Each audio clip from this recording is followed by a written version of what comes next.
Well, hello again. Welcome again to another episode of Down to Earth but Heavenly Minded. And I'm your host, Irvish. And we're going to be still going through the Gospel of John, some of my thoughts. And we're going to be in chapter 4 today. And if you notice behind me, I'm just going to move it aside here. You have Jesus and the woman at the well. It was just a picture I got off the internet. And that's what we're going to be talking about today. So I just thought I'd put the appropriate background on. Well, like I said, we're going to be in chapter 4. And the first 4 verses are actually just kind of an introduction, uh, but it also mentions something that we talked about in the last episode. By the way, we're in episode 10 right now. And I got the right episode up this time. Last time I didn't have the right one. Anyway, it talked about John the Baptist and him baptizing and Jesus baptizing. But here's what it says right in the beginning: when therefore the Lord knew how the Pharisees had heard that Jesus made and baptized more disciples than John. This is something that they heard, though Jesus himself baptized not, but his disciples. So we got to keep that in mind from last week, from the last episode, I should say. Now he left Judah and departed again into Galilee. So he was going from Judah to Galilee, and he must need go through Samaria. So why did he need to go through Samaria? Well, that was because there was something that he had to do, and this is the story, and that's what we're looking at today. Now there came he to the city of Samaria, which is called Sychar, near the parcel of ground that Jacob gave to his son Joseph. Now Jacob's well was there.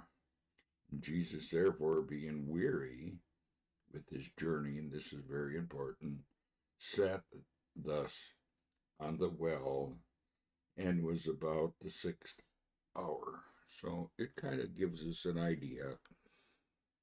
It was late in the afternoon, and it was still, sun was shining, it was hot, and he was thirsty, and he was weary. It tells us that he had all the lake passions that we had. He got tired, he got weary, he felt pain, he just everything that we feel. So it kind of lays the scene for us now, and then it goes into the story. There cometh a woman of Samaria to draw water, and Jesus said unto her, give me a drink. Just, something he didn't have anything to draw from the well, and he was thirsty. His disciples were gone away into the city to buy food, to buy meat, it says. Well, he was all alone, sitting there, and this woman comes along, and he asked for a drink of water. And this is something very unusual because she was a Samaritan, he was a Jew. And the Jews had no dealings with the Samaritans, and he tells us that here. Then said the woman of Samaria unto him, how is it that thou, being a Jew, ask drink of me, which am a woman of Samaria? For the Jews have no dealings with Samaritans. So Jesus answered and said unto her, so we get his reply here, if thou knowest the gift of God, and who it is that says to thee, give me a drink, thou would have asked, and he would have given thee living water. What a thing to say. Jesus just says things that doesn't seem to pertain to what is going on. He just kind of turns the conversation. And the woman said unto him, sir, thou hast nothing to draw with. She's thinking of the water in the well now. And the well is deep. Whence then hast thou this living water? Art thou greater than our father Jacob, which gave us this well, and drank thereof himself, and his children, and his cattle? Jesus comes right back to this. It's kind of like what we went through when we went through with Nicodemus.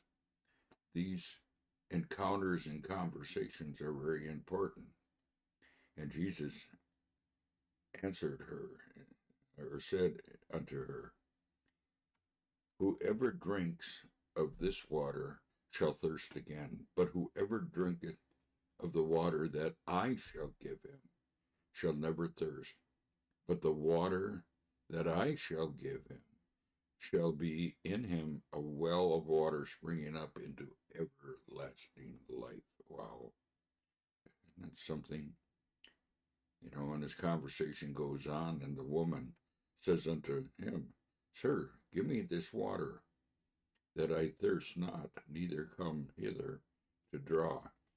She's still thinking about the physical, just like Nicodemus was thinking about a physical birth. She was thinking about physical things. Uh, Thirsting, the body needs water, needs food. And so this conversation just keeps going on. And the woman said unto him, Give me this water. So Jesus comes right back with the reply.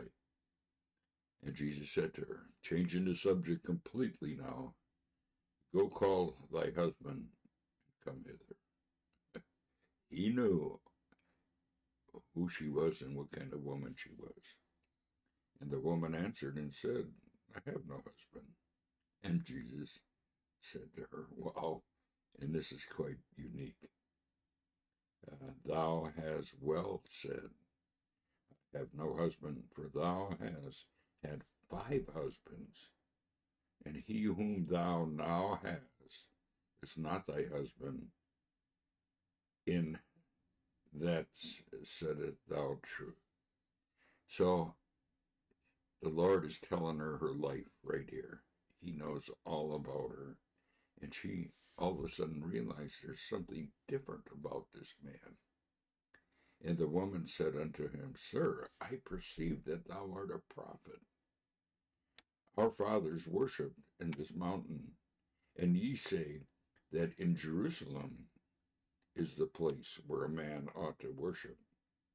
But Jesus said unto her, Woman, believeth me, the hour is coming where ye shall neither in this mountain nor in Jerusalem worship the Father. And that's true today. Ye worship, ye know not what we know, what we worship, for salvation is of the Jews. In other words, he's saying that we're doing it the right way, according to the law of Moses. But you're not doing it the way you should, because you have broken away. You're a Samaritan. You're a half Jew and a half Gentile. They were a mixed breed. And that's why they were an outcast from the Jews. So we're talking about now worship. But the hour cometh, and now is, when true worshippers shall worship the Father. How? In spirit and truth. The only truth we have in this world full of lies is the Word of God. And that is the truth that we worship the Lord by. And in the Spirit, His Spirit, not our spirit. But we are to be in the Spirit. Remember in the book of Revelation, it says John was in the Spirit on the Lord's day. Well, we have to be in the right spirit when we worship the Lord, and also in truth. And he says about the Father, now the Father is spirit, and in truth. For the Father seeketh such to worship him. Now God is a spirit, and they that worship him must worship him in spirit and in truth. He repeated himself over and over again with Nicodemus, you must be born again. And here he's talking about the Spirit and truth and worshiping the Father. And he talks about it over and over again. And the woman said unto him, I know that Messiah cometh, which is called Christ. So she knows the Messiah and is going to be the anointed one, the Messiah of the Old Testament, that he's coming on the scene. And so the woman says, I know that the Messiah is coming, which is called Christ. When he comes, he will tell us all things. So Jesus said unto her, I that speak unto thee am he. So he tells her right out plainly that he is the Messiah. And upon this came his disciples and marveled that he talked with this woman, yet no man said, What seekest thou, or why talketh with her? The woman then left her water pot. She just dropped everything, and went her way into the city, and said to them in the city. So now she's going to witness. She's going to tell them about Jesus. And so when she goes into the cities and she sees all these men, she says, Come, see a man which told me all things that ever I did. Is not this the Christ?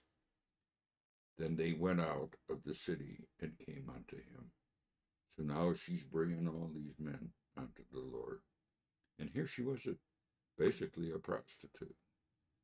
She was a woman who slept with many men. She was a sinner, just like us. We're all sinners. But now she is witnessing because something happened to her. In the meanwhile, his disciples prayed him, saying, Master, eat.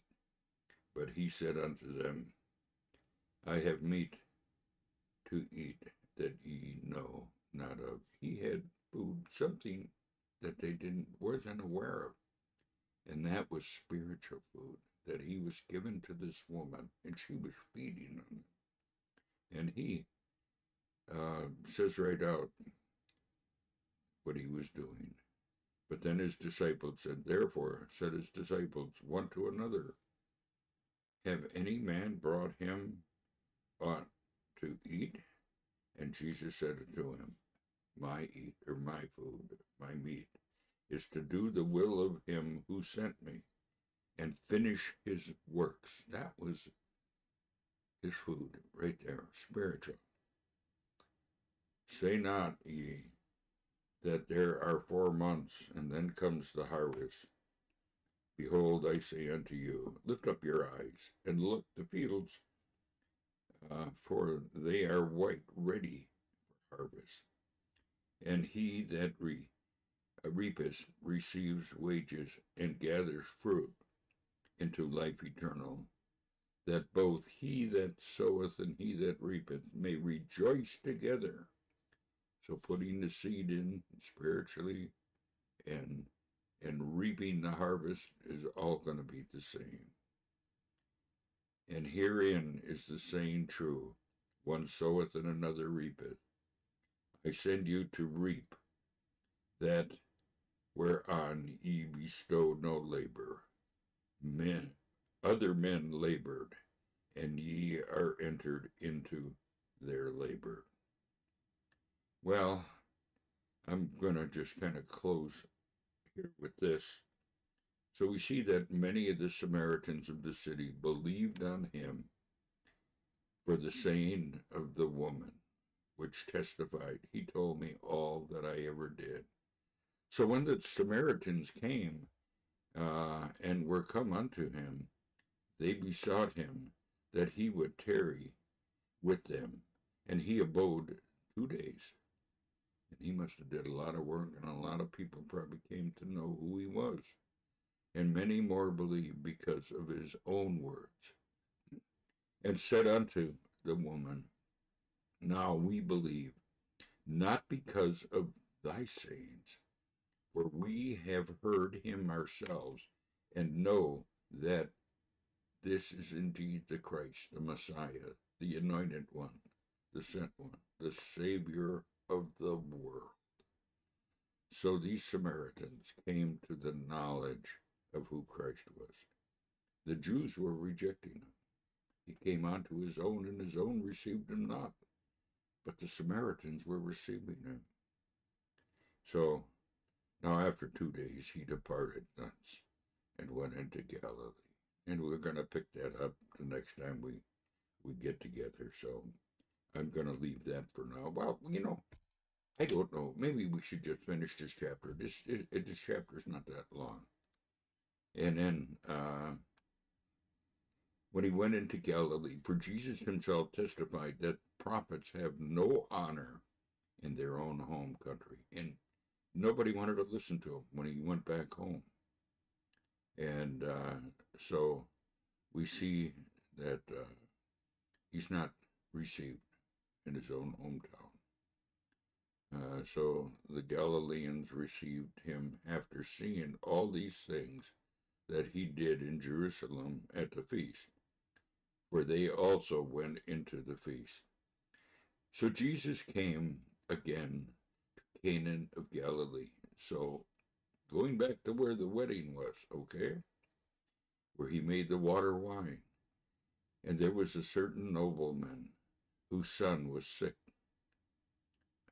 I don't know. Maybe we'll pick this up. This is another whole story, and I've already been out here 15 minutes, over 15 minutes already. So let's just end our episode here, and we'll pick this up next time, and we'll do this in episode 11. So bye for now.